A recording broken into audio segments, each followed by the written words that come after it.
What is up, everybody? Welcome to our Wednesday deep dive. This is our social distancing edition, as you can see here. Um, there's a really long story involved with that, but yeah, I'm from broadcasting from my home. Noah is hanging out there at the office, holding the fort down. He's got the nicer camera and the nicer microphone. I'm just using my iPhone stuff, but we're making it work, doing our usual Wednesday deep dives, and I'm pretty excited about it. I think it's good that Noah's got the better microphone because he will probably have a little bit more to say about the topic we're talking about today. And so want to make sure that y'all can really hear everything he's got to say. We're going to be looking at what he focused on in his sermon from this last Sunday. But before we jump right into it, we got to do our icebreakers.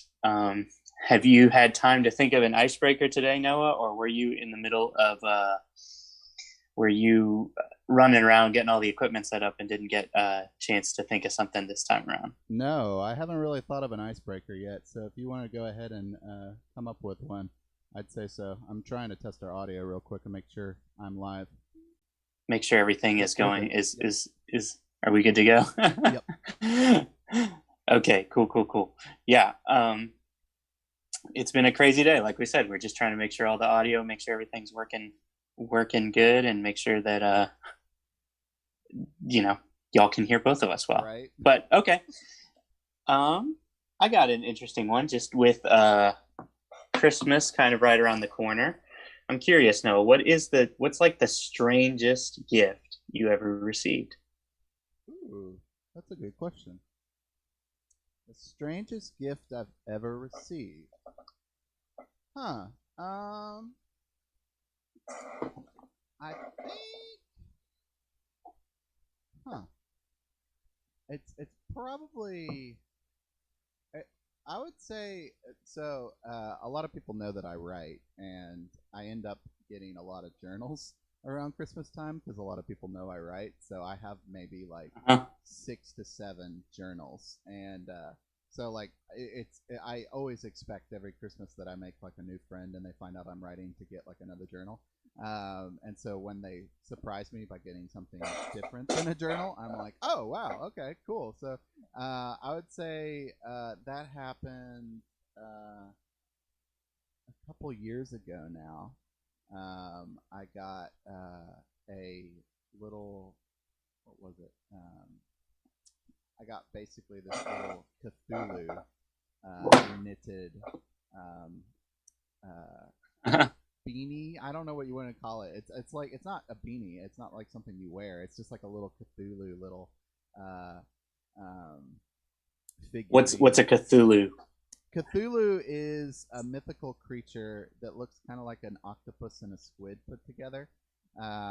It's kind of cute, but also Oh, yeah. No, I remember. I know what you're talking about. I yeah, think I've got one in the office too, because a mutual friend of ours gave us a set gave of us these, those. right? Yep, yeah. And I can't remember Yeah, if it was Christmas or not, but I'd say that that was probably one of the most odd, strange gifts I'd sure. ever It doesn't have to be received. Christmas. Just Yeah, like, hmm as far as a gift, what is like a weird one that you yeah, think you received? yeah. Were you happy about it? Did you like that Oh gift? yeah, Was I it a love fun that one? gift. Yeah, I love that gift. I still have it.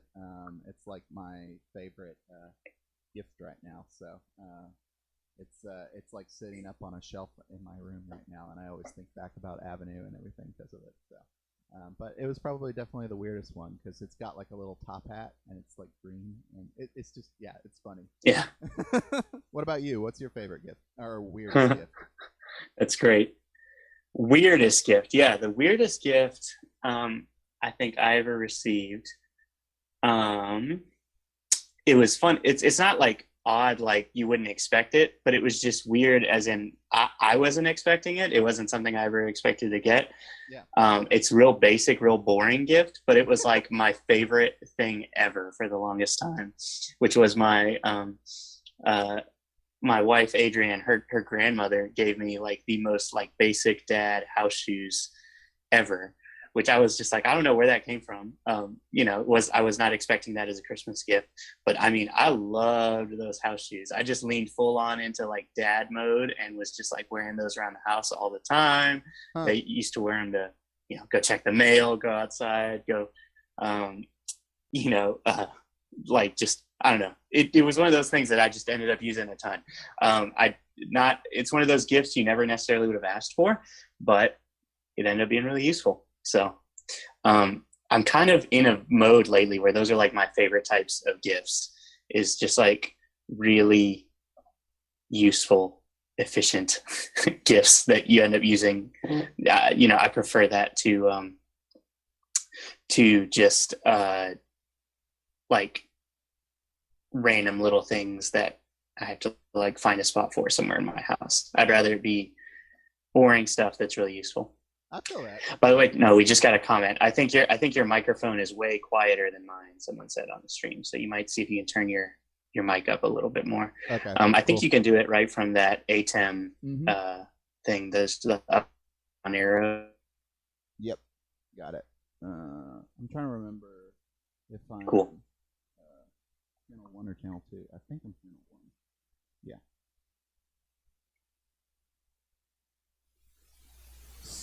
So right, let's hope. do you have an icebreaker? Is that enough time for you to think of something? Yeah. I'd say that for me, let's say, if I'm thinking on the spot because I didn't have one. Yeah. If I wasn't there in the office this week to remind you. I know, right? I know. I'm thinking on the spot right now. What is a childhood memory of yours that you think of fondly?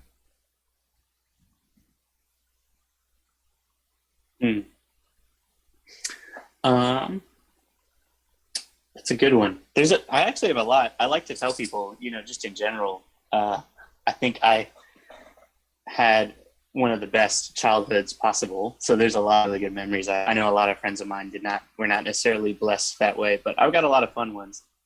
I think one of the ones, it's kind of a series of memories, but one of the ones that I really remember and think of a lot was my whole extended family. We took a road trip to California. And so we started here in Memphis. We borrowed a church van from a friend of ours who was a pastor. He let us take his church van, and we piled like all the cousins and aunts and uncles and everybody into this like 15-passenger van and drove, for 2 weeks or whatever, stopping in different places between Memphis and LA. And, went to the Grand Canyon, went to Las Vegas, went to like some cool spots at, went to the Alamo, all kinds of, famous touristy spots our way through out west. We stopped at all those different places. And so I really think of that trip fondly, but it's funny, one of the memories I remember the most, because we had such a terrible church van and it was just like falling apart and really could barely make it because we had just borrowed this church van from a friend. When we were in Death Valley, the big desert right before you get into Las Vegas, the van broke down, like literally in the middle of the desert, in the middle of nowhere, where there's like just nothing but dry, barren wasteland for thousands of miles either direction. And so my dad and my uncles got out and are trying to figure out what's going on with the car. We're just stuck by the side of the road. There's like no other cars around. And my cousin, who always has a tendency for the dramatic, starts just like running out into the desert, like running in circles. He's just like, we're all gonna die. We're all gonna die. We're gonna die in the desert. And I don't know why that was so funny to me back then even, and I still remember that memory. Obviously, we didn't die. We made it fine. My dad figured out how to fix the van. We made it to our next stop. But just like that extra dramatic feeling like we were going to die was I think of that memory a lot. I kind of give him a hard time about it a lot, but there's a whole nother crazy story I could even tell from that, where we were at one of the hotels on that trip, and this same cousin, he had like stuck his hand back through the like the slats between the chairs in the hotel lobby, and he couldn't get him out, and he like just had his hand stuck between the slats and like just could not pull it back out. And um, they had to call like the maintenance people for the hotel to like cut the chair. Like they just had to like cut the chair to get his hand out. But my uncle, because he's just kind of a jerk, but like in a funny way, when the guy came up with like the big like things to cut the chair, he had convinced my cousin they're gonna have to cut his hand off to get him out. He starts out. He's like, "Oh, no, you cut my hand off." And he's like, "Oh, you did it. You're the one that stuck your hand in there. Now there's nothing else they can do. They're gonna have to cut your hand off." And he was freaking out. It was all crazy. Obviously, we were like 7 at this point in time too. I think that's an important detail to bring in there. This wasn't like last year, you know. Oh my goodness, that's great. There's a million memories from that trip, but I'm really glad I asked that question because I would never have gotten to hear that story. I feel like otherwise. Yeah. Shout out Daniel. He was the life of the party that whole trip for sure. What about you? What's a memory you think of fondly? I feel like your memories are all like funny, laughable ones, and mine I always remember are just like, you know, deeply like like, you know, types. And I would say like probably one of my favorite childhood memories is I don't know exactly if it had like any event tied to it, but when fall would roll around, I would oftentimes go outside because I loved the weather in the fall in Memphis, and really not any other time of the year. I liked winter a lot too, but I'd go out in the fall and basically spend all day outside until it was dark.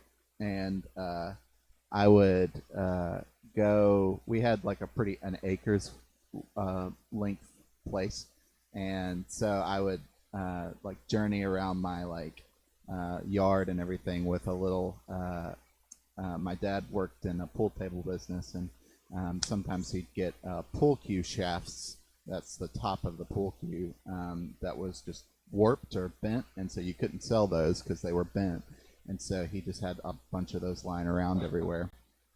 And he gave me one that we ended up being used as like my sword. And so I'd go like outside and I'd like be hacking like invisible orcs and stuff with this pull cue shaft. And I would make pretend and different things like that. And then when I got tired of doing things like that, I'd go out to our back part, and we have this orchard out there that has like apricot trees and pears. The orchard since died out now, but back in the day we had like 8 different fruit trees back there, and I'd go and grab myself a pear or a peach. Usually I'd wash it off in the garden hose, drink from the garden hose, and eat my peach. And just sometimes fall and look at the sky and try and like make out the different like animal or figures in the clouds of the sky, and all that kind of stuff. I just was really like I was a romantic even as a kid, so but I have fond memories of doing things like that and just enjoying nature. So that's fun. No, I think that's good. That's why we've been doing these questions. You know, we're trying to give people a chance to get to know our differences and our personalities, a little bit of our backstories. And I like that you talked about, you know, taking those pool cues and using it as a sword, because that's what we're talking about today. We're talking about wielding swords. Well done. So in your sermon on Sunday, Noah, you were talking about how for most people in life there are 2 ways options in front of you when it comes to encountering opposition or encountering adversity, or just encountering people that have set themselves against you in some form or another. And you talked about how basically those 2 options are, one, either the completely passive, maybe pacifist option, where you're going to, you know, just do nothing, let and you know, not confront it and avoid the conflicts.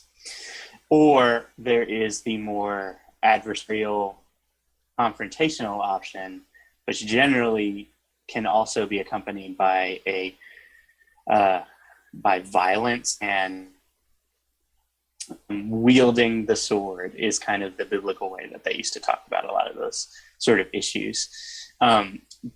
The idea of like making sure that you had a sword on you at all points in time to defend yourself, pretty common. I think we don't realize, especially in that time, in that era, how common it was for everyone to carry a weapon around of some sort, whether it was a sword or a dagger or a knife or something like that. And so the issue of when to use that sword was something that kind of came up a lot. And the point that you brought up that I thought was really interesting was just that Jesus has a very particular way of explaining his answer to that question, when should we use the sword, was really neither that pacifist option nor that aggressive option, but it in fact was a third way, a middle way, a way of being resolute in your position and where you're standing, not backing down, but also not being especially violent or antagonistic towards other people. And that third way is what we wanted to try to kind of pack a little bit more today. What does that actually look like? What can that look like? And what are some of the issues that kind of surround what that third way could be? But just in case anybody's tuning in who maybe didn't get a chance to watch the sermon, which I would encourage you to do, go check out the live stream. It's still up from this last Sunday.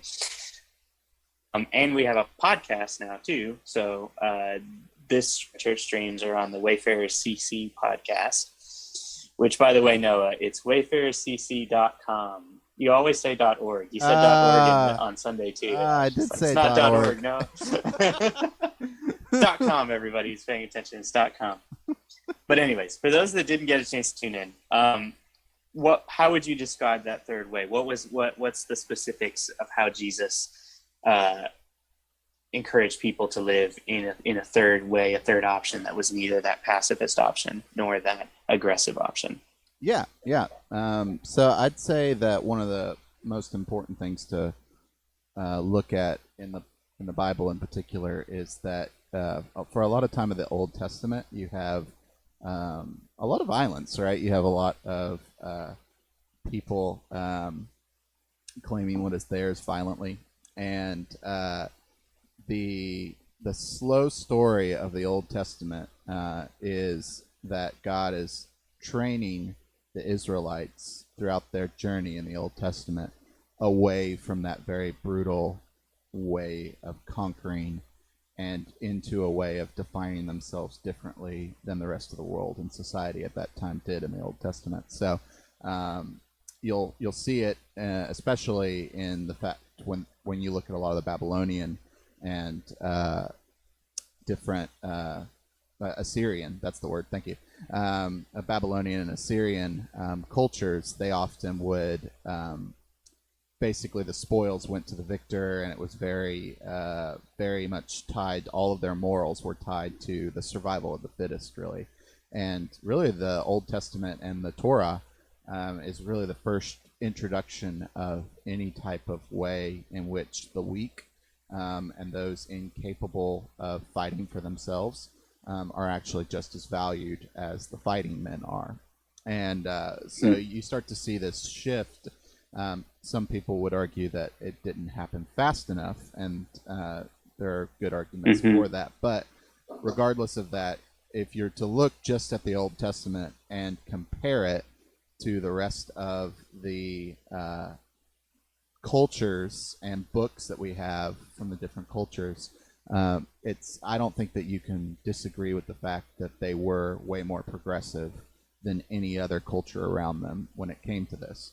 And then by the time you get to the New Testament, especially when it came to violence. Right? Exactly, especially when it came to violence. Yes. And again, there are some troubled passages, but that's for a different podcast. But if you just compare them, one to the other, you're always going to see that the care and attention that God mandates that these Israelites have for other human beings and how that they go about their religion is very different. I'll give an example just to help people. In the Old Testament in particular, the way that they treated foreigners and people that were outside of their community was very different than the Babylonian or Assyrian cultures. They actually would allow foreigners to, they were supposed to at any rate, allow foreigners to live amongst them and even partake in some benefits, whereas most cultures of that time would just enslave foreigners. They would just, oh, if you're a foreigner, you're now my property, And there's actually rules and decrees in Leviticus and Deuteronomy in particular that give a case for foreigners, people not of the Israelite nation, being allowed to stay and be a part of the community in some ways, and even being allowed to become an Israelite if they wish to. And so there's a lot of progressiveness just with that very allowance. And so, we're starting to see that already God seems to have this perspective in which I'm not looking for a warrior mentality most of the time. My favorite example of this is in Samuel when David conquers, and David's been heralded as like one of the most men after God's own heart, right? He's like one of these people that God really values. But once he gets done with all his conquering, he sets out in 1 Samuel 7, I believe, to build a temple for God. And God specifically tells him, you can't build a temple for me because you have blood on your hands. Like, you are too violent of a man to do this. And so you have, even in the Old Testament, this outset in which God specifically is saying there is a way in which we can become too war-minded, too violent, to for God, even for us to be able to take part in some of the things that God wants us to take part in. And so David's not allowed to build the temple, and his son Solomon is the one that's charged with that, because Solomon comes into a kingdom of peace and he doesn't have to fight anybody. And if you watch how Solomon rules, he rules through diplomacy and rules through relations with other nations more so than the war mentality that David had. And you can kind of see a direct, I think, statement in the Old Testament even saying that the ideal goal of where we're moving towards is away from this very antagonistic, attacking type of personality, and to that Solomon-like figure who's supposed to be this person that will rule with strength, but also rule with peace, right? And the hope is that Solomon is going to be like the ultimate, but then of course he falls away. But yeah, so you have that, right? And then by the time you get to the New Testament, the New Testament has Christ come on the scene, and by that point, a whole different like cultural system had kind of been set up in place. And actually, I thought this would be a good point to kind of bring you in, Nick, and you could kind of talk about like, what was it like as a Jew fighting against the culture of Rome, and kind of tease that out a little bit, because I think that culture in particular shows that third way and what that third way looks like by the time we get to the New Testament. So what was that like for you? Like, what was that like in your research and things that you've done? What would a Jew have like felt being under the thumb of Rome, I guess? Right. No, that is really interesting, because I think that definitely helps to inform. We're looking at exactly what Jesus is saying when he's talking, but we learn a lot about all of these different parties that were like political / religious parties that were the different Jewish parties that each were involved in. We're really familiar. Probably the most famous ones are the Pharisees, but there was also a couple others also mentioned in the Bible. The Sadducees was the other. Zealot, one of the groups, and the Essenes is kind of a fourth group that gets thrown in there sometimes. Okay, just there were other smaller ones too, but those are kind of some of the major ones. so And so, sorry, you kind of glitched in and out there. So it's the Pharisees, the Sadducees, the Essenes, and the Zealots. Okay, go on. Sorry, I just want to make sure that everybody got that. Yep, perfect. And I think each one of those parties represents a different way that the Jews looked at how to respond to Rome, how to fight back against Rome. The Jews definitely believed that they had the right to have their own kingdom.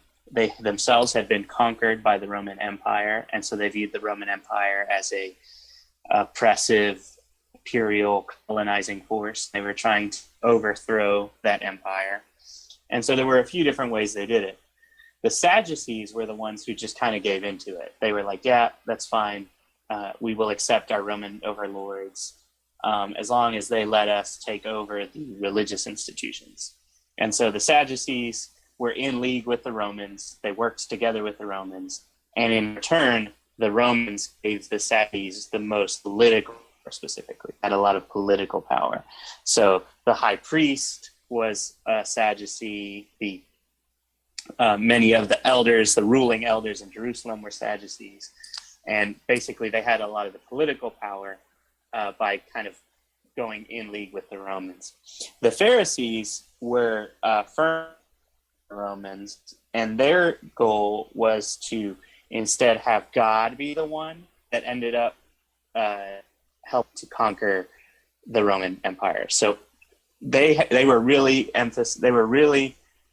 committed to following the law, following Torah, and following it really well, following it to the extreme in the best way they possibly could, because they believed that if they followed the law perfectly, what that would do is it would finally show God that they were committed to him, that they were truly the people that he wanted them to be, and in return, God would himself then come and conquer the Roman Empire and reestablish.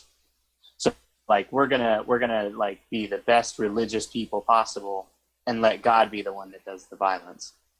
The third group is the most interesting one in this conversation, which is the Zest, because their basic idea was, we're going to just be violent. We're going to fight back. We're going to actually rebel. And so because they knew they were no match for the massive crushing force of the Roman Empire, they would kind of engage in guerrilla warfare. They would hide under their clothes. They would soldiers up behind them, stab them in the back, engage in all kinds of secretive, violent attempts to overthrow the Roman empires. And so, they were well known just for that zeal that they had, to the point to where they were willing to commit basically the equivalent of terrorist acts, violent terrorist acts, in an attempt to overthrow the Romans. Famously, one of Jesus's disciples is a zealot. And I've always particularly interesting because one of Jesus's other disciples is a tax collector. And the idea of a zealot and a tax collector both being involved in the same group without the zealot slitting the guy's neck in the middle of the night is pretty crazy to think about.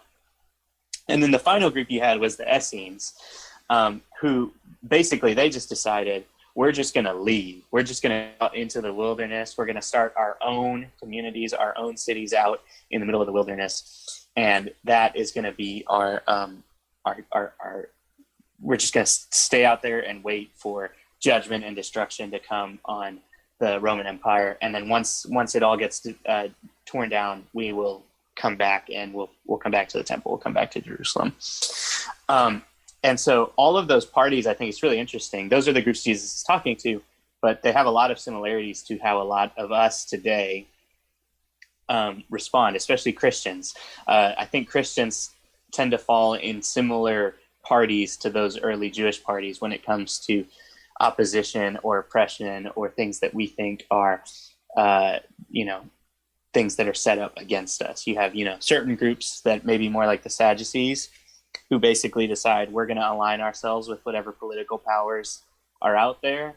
And, we're not going to worry too much about morals as long as like our policies are getting in place. As long as the policies we want are getting established, we're going to align ourselves with that political power.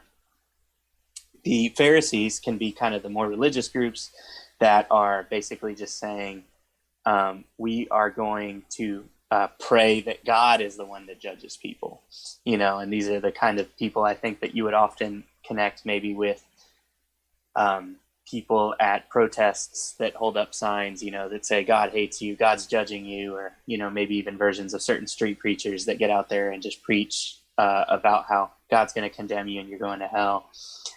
It's this sort of religious thing where you're making God the source of your violence instead of yourself.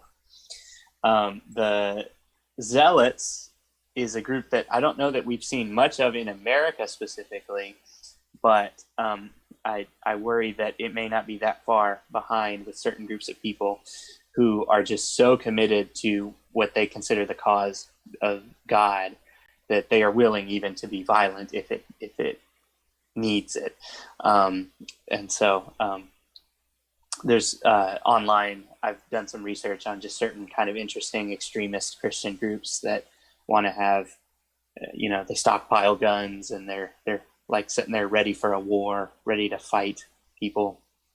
And then the Zealots could be similar to certain Christians, especially maybe even things like the Amish or certain groups like that have really just tried to we're going to go away. We're going to make our own communities. We're not going to interact with the world at all. And so that's similar to what the Essenes are doing. These groups that are we're going to be out in the middle of nowhere. We'll just let God do what he needs to do to judge. And what I think is interesting is each of those parties were trying really hard, at least at the beginning, to get Jesus on their side. So they would ask him all kinds of questions that they knew were real divisive questions because they're trying to see, are you a Pharisee? Are you a Sadducee? At one point, they ask him about paying taxes, and you can tell that it's very much trying to see, are you going to be a zealot? Are you going to be one of these guys that's going to say, we're going to overthrow Rome with powerful, violent force? And I love when you read the Gospels because you just see Jesus's wisdom in not allowing himself to be pigeonholed in any one of those categories. And he kind of presents a new option, a third way, even like you were saying, in how to deal with both the oppressive Roman government, but also how to get his own purposes accomplished. You said something really cool in the sermon, Noah, that I hadn't really thought about specifically when you were talking about just Jesus is direct responses to Pilate in a way, and how he's kind of sitting there engaging with Pilate. He's not backing down, but he's also not necessarily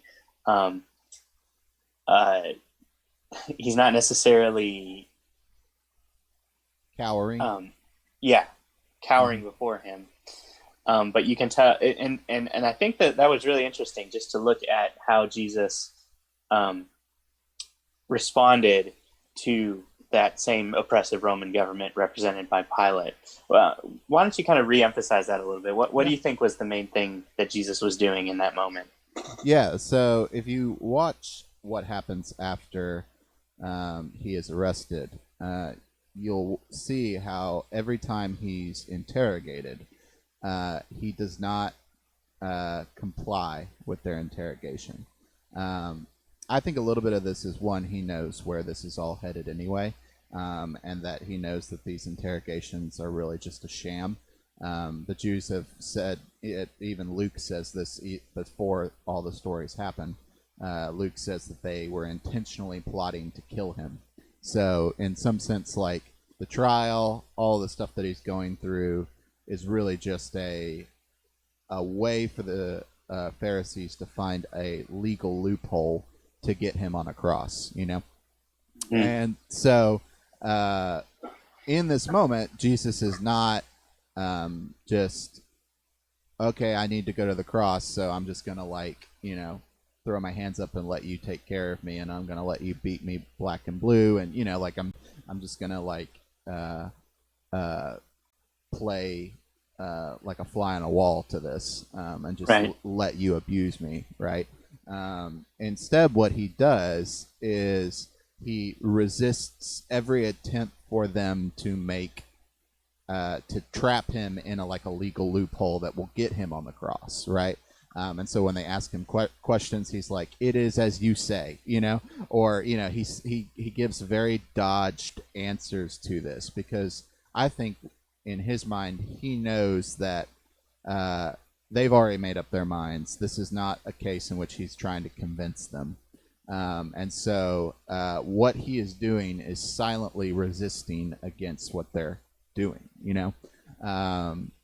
and so there's a key moment when Pilate asks him a very pointed question that if he were to answer one way, if he were to answer oh, I didn't really mean I said this, or basically if Jesus were to give a defense of himself to Pilate in that moment, it probably would have been something that he could have caved in on an issue that he said or something of that nature. He could have capitulated. Instead, Jesus says a very, I would say, powerful statement. He says, "You would have no power over me unless it were given from God above." And it's that statement, right? It's that acknowledgement that yes, you have power over me, and in this moment, but it's not because this is just the way things are. It's because the Father above is allowing this to happen, Yeah, that's a really interesting point. I was listening to a different podcast last week, and I think me and you talked about this a little bit, Noah, but there's a famous passage later in Romans where Paul echoes a similar point. The Apostle Paul, he says something similar to Jesus in that moment, where he says that God is the one who has established the government. He's asking people to respect the government because he says God is the one who has established it. And I think especially as Americans we're hardcore, it's in our DNA as a country to be don't tread on me, don't, no taxation without representation, all of the just very anti-authority, anti-government thing that's a major part of our culture. I think when we read those words of Paul in Romans, we kind of bristle at it a little bit because we're thinking, no, I don't know that I like the fact that God is the one that has established government, because I don't like some of these governments. So I have to accept the fact that God's the one that put him in place.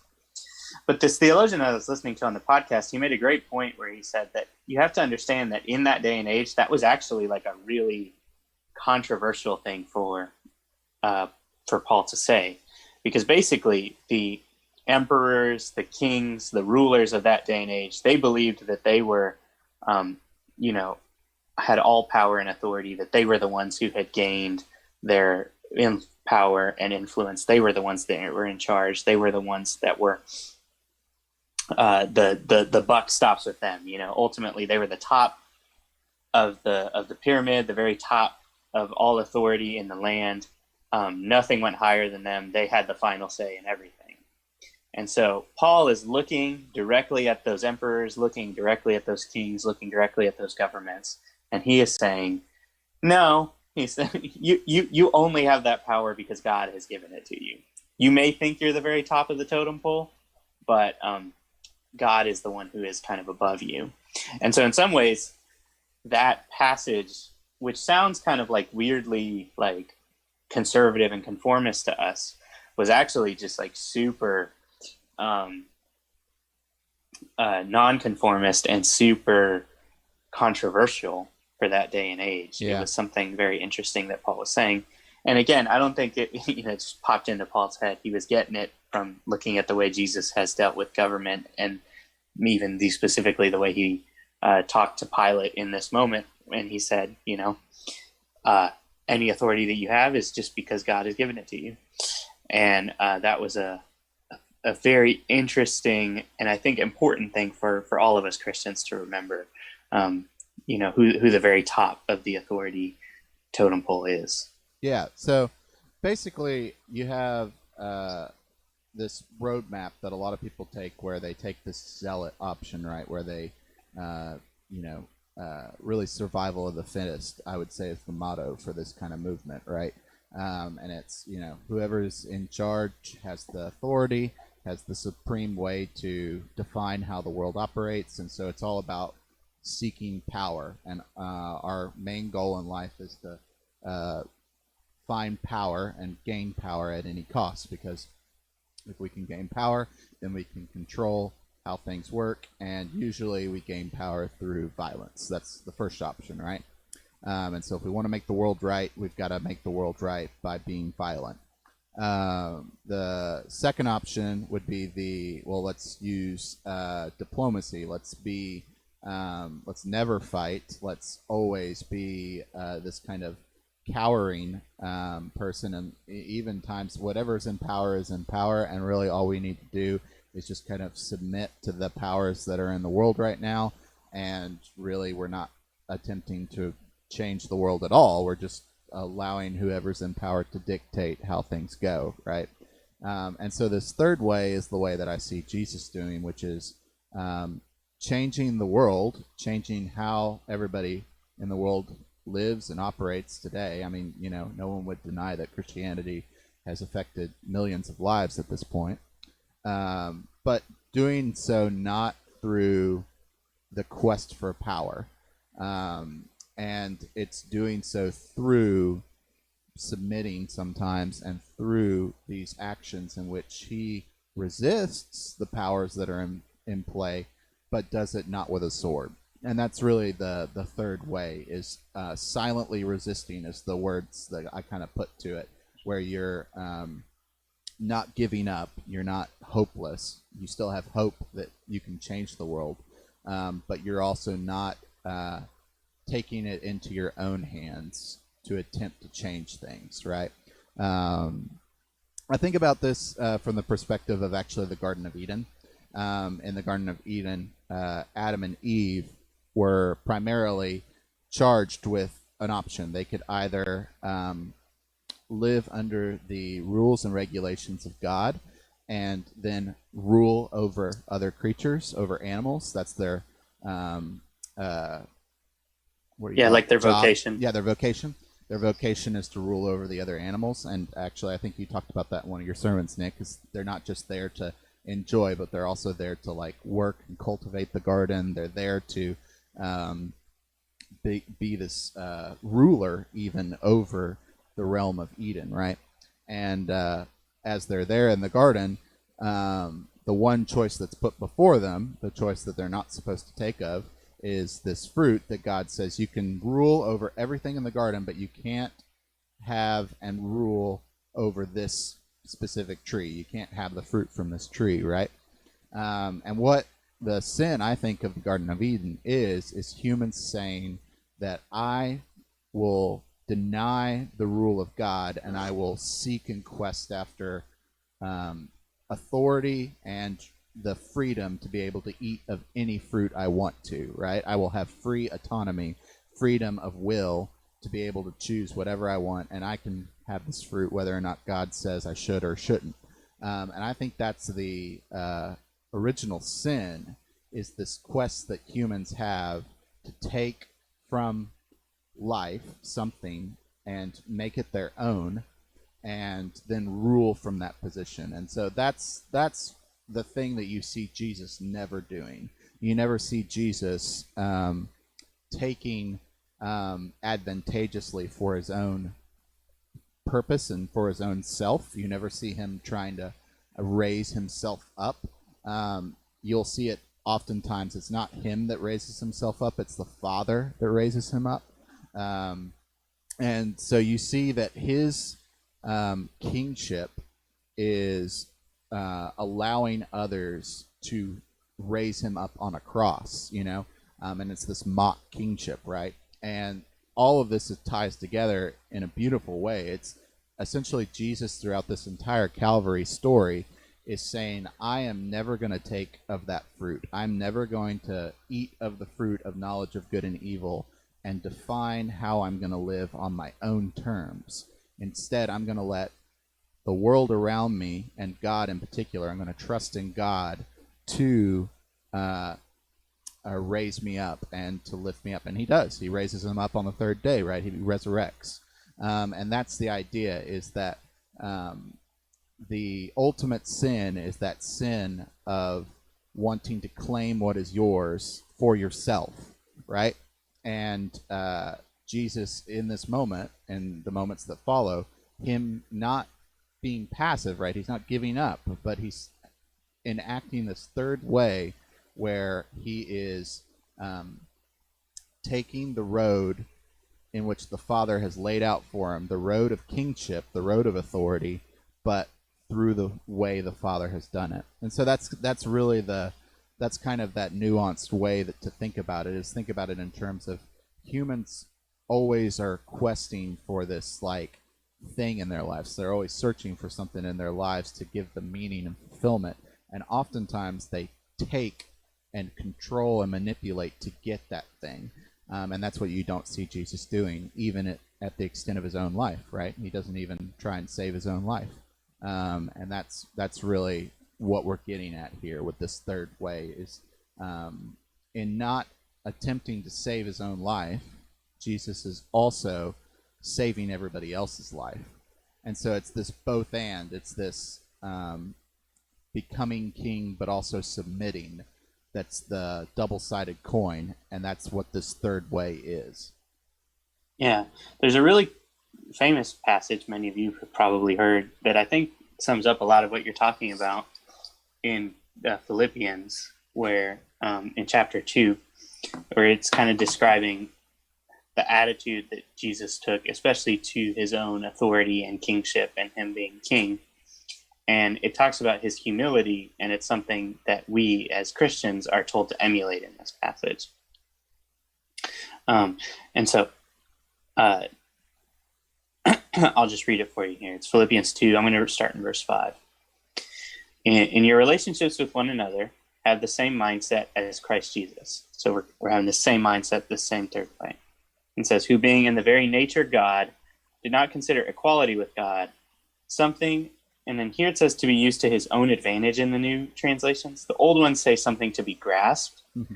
And I think that something to be grasped really connects with what you're saying, the Garden of Eden type of like reaching out and grabbing for the fruit, the forbidden fruit. And so I think it's in the Greek, you can see that connection in certain ways that even Paul is making that connection. Jesus did not consider equality with God something to reach out and grab for the way that Adam and Eve reached out and grabbed for the fruit. Instead, it says, rather, he made himself nothing by taking the very nature of a servant. Being made in human likeness and being found in appearance as a man, he humbled himself by becoming obedient to death, even death on a cross. So he humbles himself, he becomes obedient to death. And therefore, God exalted him to the highest place and gave him the name that is above every name, that at the name of Jesus every knee should bow in heaven and on earth and under the earth, and every tongue acknowledge that Jesus Christ is Lord, to the glory of God the Father. And so I do think this would have been really controversial and really shocking for the people of that day and age, that the idea of a king who becomes king not through war, not through violence, not through resistance, that was unheard of for them. The way you became king is you just killed all your opposition and, rendered them into submission. I think a lot of us, because we have gotten so used to crucifixion as a religious thing, I don't think we realize really that the purpose of crucifixion for the Romans was to use violence as a way to scare the people into submission. There's a really famous rebellion that happened once before the time of Jesus, where the Jews tried to rebel against Rome violently. They tried to fight the Roman Empire. Rome quashed and stamped down that rebellion.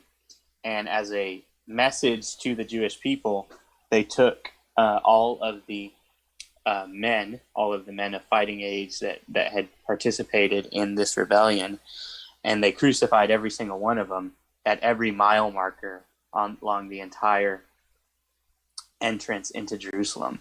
And so I think it's for basically hundreds of miles on either side of the mile markers, all the way along this road going into Jerusalem, they just crucified at every mile a different man and just had them die slowly and painfully in agony over the course of days, so that for miles all you could hear was kind of the screaming and agony of these people. And, you know, I think our culture has kind of glorified the Greeks and the Romans a little bit. We think of them as like the center of civilization, and they were incredible. But I don't think we realize just the barbaric violence that was the way that they gained their power. You know, they gained that power and authority through intense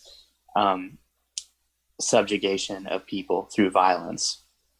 So the idea of Jesus coming in and saying he is a king, but then not doing it through violence, was definitely controversial, especially for the people of that day and age. And so the idea of like, not conquering through violence, I think isn't really that uncommon. Most people who are Christians would probably agree with that. They'd be like, yeah, no, we're not out there trying to like, shoot people and kill them in the name of God. But I do think one of the helpful things you brought up, and we can kind of end with this point, talk a little bit more about this here at the end, was that the solution is not necessarily to go to the other extreme where you just let yourself be completely swept up into the current of everything else that's going on in the world. The solution is not to do what the Sadducees did and then just basically become Romans, like it's not just to become another one of the people exactly like the ones that are trying to subjugate you. And one of the points I thought you made in your sermon that really brought this point home for me was you talked about, there's a famous passage later in the Bible where Paul describes the armor of God. It's like the armor that a soldier would put on, a breastplate, a shield, a sword. And then he connects each one of those components of the armor with a different aspect of whether it's truth or faith. He kind of connects each component to a different thing that Christians can put on as their armor.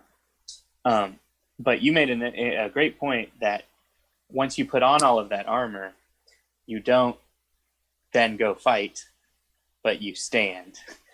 And that's actually the image that the Apostle Paul gives in that armor language, is he says, when you put all this armor, then you will be able to take your stand and stand resolutely against the enemy. And that was really interesting to me. I had never really thought about that before, that you don't put all that armor on and then rush into battle. You put all that armor on and you take a stand resolutely for the things that are important to you. Do you have anything else you would expound on that? Any other points specifically? Yeah, so I specifically think that when oftentimes we even sometimes engage in apologetics and things of that nature, we can at times as Christians specifically try and learn these apologetic arguments so that we can hack away at some of our non-Christian friends and take care of some of their flawed perspectives and things like that, right? And I've watched a lot of young men specifically, I would say, and I've been one of these men actually at one point in my life, where you learn a lot of theology, you learn a lot of these arguments that help you sort of conquer another person's perspective, because maybe they haven't read the book you read, or they just don't have as much of a perspective on it as you do after you've listened to this cool theology podcast or whatever it is. And so you take that info, the info that's good and true and right, and then you go and you go try and be like, have you thought about this? And then you spend an hour or two really trying to dismantle whatever beliefs they hold, And so it's not, you may not be wielding a physical sword. It's not like you're physically trying to kill them, but you're definitely wielding other types of intellectual, theological, emotional swords where you are just trying to cut people down with your arguments, with your logic, with your amazing points that you're making. And that can sometimes be another type of violence, I think, is what you're saying. Yep, it can be. And that, I think, is what yeah, I think Ephesians is saying is that you don't learn this stuff in essence to impress by how well you fight, you and intellectually, emotionally, however, you learn this stuff so that you can be strong when other people have arguments against you for why you're standing, right? And that to me is the shift that I think I needed to come to in my own life, because before I had this very like gung ho mentality, is like, you go out there and you change the world by having these conversations with people, and you really affect people, and what that does is it puts all of the burden of really Christianity on you, and none of the burden on God. And I've found over time that like the power and that changes hearts and minds is not you, but it's God, and you are just a vessel for that. Even some of the things I've seen Paul, even in his most like convinced, like the most argumentative that Paul gets in some of the books of the Bible that he writes, are also the same places where he'll say like, but it's not me, but Christ in me, right? It's like he's so afraid of equating his own argumentations sometimes with himself, and oftentimes he backs away and says, no, this is not really me, this is the Spirit. And so all of this comes together, and just for me, you are not called to go to war. You are called to stand for the opposition that will send bullets your way, will send flaming darts your way. And that really is what I'm trying to get across is Christians don't march to war. War comes to them. And that's really, I think, the point of that. And when that happens, other people see that, and it becomes less of a focus on attempting to sway people one way or the other, and it becomes more of a focus on who are you. Are you someone that is well armored, right? Are you someone that is strong in your faith, right? Not how many people have you gone and evangelized this week, or how many people have you convinced of this argument this week, or those types of things, right?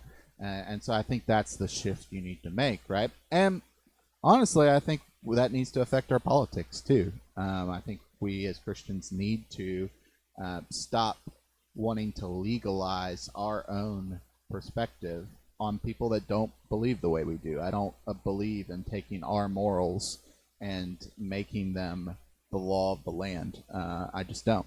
And people can fight me on that, but I would feel really bad, like I would feel awful if a Muslim got in power and tried to put their morals on me so that I couldn't drink alcohol, for instance. I would feel the same way, if a Christian got in power and had a rule that the Muslim normally would follow, and they made a law that prevented the Muslim from following that. And so that's just the way I think. Is I don't think that the goal of how we hold perspectives and things is to try and get a law passed that gets people to obey this, right? I think that how you get that done is not through means like that, but through conversations with people and through showing them what living a life like that looks like in everyday life. Yeah, and that's definitely probably a longer conversation for another day. I know, yeah. But that was a good one. But unfortunately, we are about out of time. We will have to cover that in a future deep dive. So any of y'all watching, I want to thank y'all for tuning in.